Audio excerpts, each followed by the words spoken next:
Okay, let's go through and just demonstrate that the formulas I'm giving are exactly the formulas that R is using when it performs its calculations. So I'm going to use the diamond data set, and that's in the using R library, so I'm going to load those. Define y, x, and n like I always do with this data set, so I don't have to type so much. My beta 1 is the correlation between the y and the x times the standard deviation of y divided by the standard deviation of x. And my beta naught is the mean of the y's minus beta 1 times the mean of the x. My residuals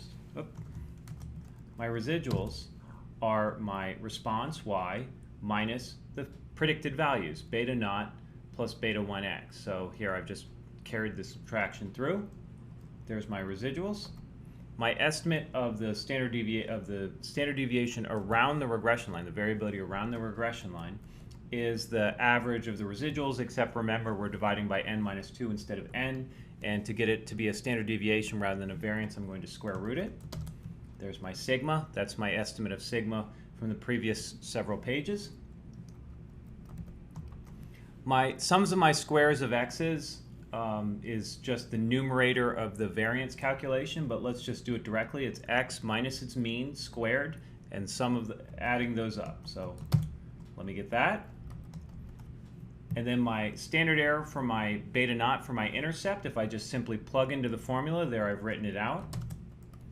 And my standard error for my beta 1, which is I think the more useful and mentally important formula to commit to memory, is the sigma, the variance, the standard deviation around the regression line, divided by the sum of the squares of the x's, the sum of the squared deviations of the x's around their means. Okay, there we go. There's the standard error for beta 1. I'm going to create the two t-statistics, which if you're testing a hypothesis that beta 1 is 0 or beta naught is 0, then that's just going to be the estimate. Here's my estimate, divided by its standard error. And so we don't have to subtract off the true value because the true value is assumed to be 0 under this hypothesis. And so for my beta 1 hypothesis, it's going to be beta 1 divided by its standard error. And then I'm going to calculate my two p-values. Again, if you've taken the inference class, then how you go from a t-statistic to a p-value should not be a great leap. But in this case, it's going to be twice my t-probability, where in both of these cases the estimates are larger than 0, so I'm going to look at the probability of being this statistic or larger, and I'm going to double those two t probabilities. And then I'm going to create my coefficient table, created manually by me without having done any LM or any built-in higher level R function. And I'm going to give it its row names and its column names so that it looks like R's output. And then now I'm going to show you the easy way to do it. Okay, so here let me print it out. There it is printed out. And then now I'm just going to do fit LM, my response Y, is a linear relationship with my predictor X. And then I'm going to get the summary of the coefficients. You'll see everything is exactly the same. So if you didn't follow all this, it's not too big of a deal. I just wanted to show you, for once, that the formulas that I'm giving you are exactly the right formulas, and we verified them computationally by checking them out on a data set. Maybe check them out on another data set just to verify for yourself. Let's go through getting a confidence interval. So my fit, the variable fit, was the output of LM. Let's see what happens if I type summary fit. You get the full output from LM. So it gives you facts about the residuals, it gives you the coefficients, the estimated coefficients, the standard errors, the t-values, and the associated p-values. These are all for test of whether or not the intercept is 0 or the slope is 0. Now, of course, a 0 intercept may not be of interest, but almost always a test of a 0 slope is of interest. But it also gives you the residual standard deviation, the degrees of freedom, the R squared, the adjusted R squared, which we'll talk about later on in the class.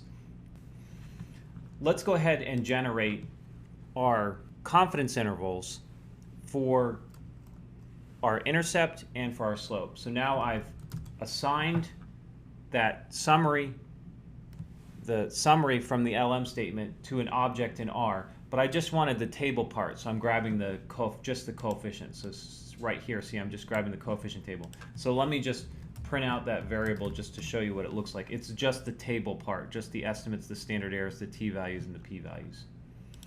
Okay, so our confidence interval is just going to be estimate.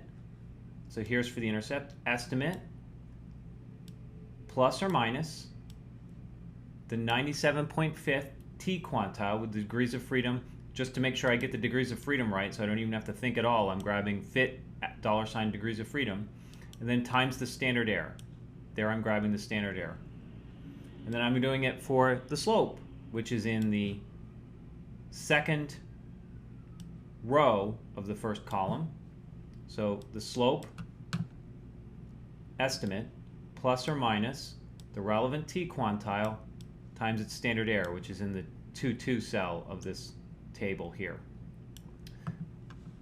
And then the slope is going to be interpreted in change in Singapore dollar price per 1 mass increase in carats, the unit for the predictor variable. But I might want it for a 0.1 increase because, as we mentioned earlier, looking at the data, a 1 carat increase was kind of a big increase. So why don't I divide my whole interval by 10? So let's run both of them and particularly focus in on this latter one, the confidence interval for the slope.